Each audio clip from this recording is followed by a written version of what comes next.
बर' बाथारमारि जायखौ क'क्राझार सहरनि साखाथियावनो नांजाबनाय बे गामियाव सुबुंथिनि थान्दै बिनेश्वर ब्रह्म गोसोखां रंजालि बैसागु फोरबो फालिथाय खुंदों। दिनै नोंथाङाबो बाहागो लादों, मा बुंगोन? आंथ' बिराद जोबोद गोजोननाय मोनदों।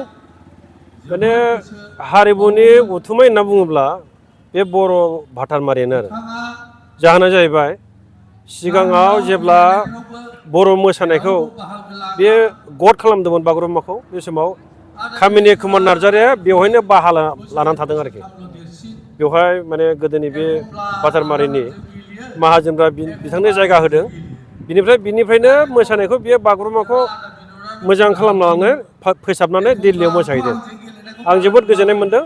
बिथांमोनहा दा दिनै टाउनाव जाबाय बियो वार्ड नाम्बार 3आव बे गोदोनि दोरोङारि मोसानायखौ जुदि बिदिनो प्रेक्टिस खालामबाय थानानै जुदि मोजां लाखियोब्ला बे भाटारमारिया हारिमुखौ मोजां लाखिनो हागोन आरो आं बिदि सानो आरो आं बिथांमोनखौ खावलायो जाहाथे बे खामानिखौ मावो बिथांमोना दिनै बे बुब्लियाव।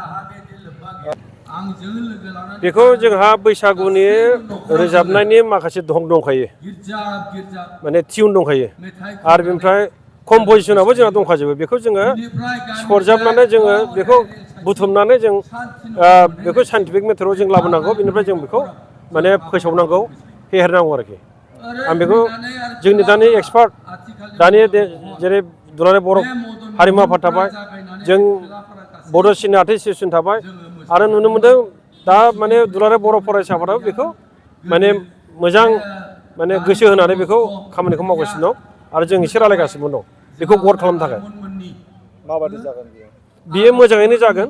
ओमफ्राय बैसागुआ हाइलाइट जागोन आरो बैसागुआ जे मोनसे रंजानाय फोरबो, बेखौ जों मोनसे गद खालामोब्ला साबसिननिफ्राय हामसिन जालांगोन आरो बर' हारिमु बे देंखो मुलुगाव।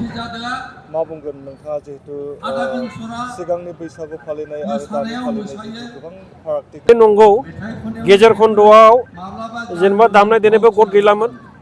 आवगायखासो बे खुनुरुखुम बिदिनो आफाफबनानै मेथाइ रोजाब बिथांमोना मागियोमोन, रंजायोमोन। दा खिन्थु नैबे दानि समाव खाम, सेरजा, सिफुं, गंगोना बेफोरो बे बैसागु रंजानायाव मोनसे जायगा मोनबाय आरो होमब्ला साबसिननिफ्राय हामसिन जालांगोन होननानै आं सानो।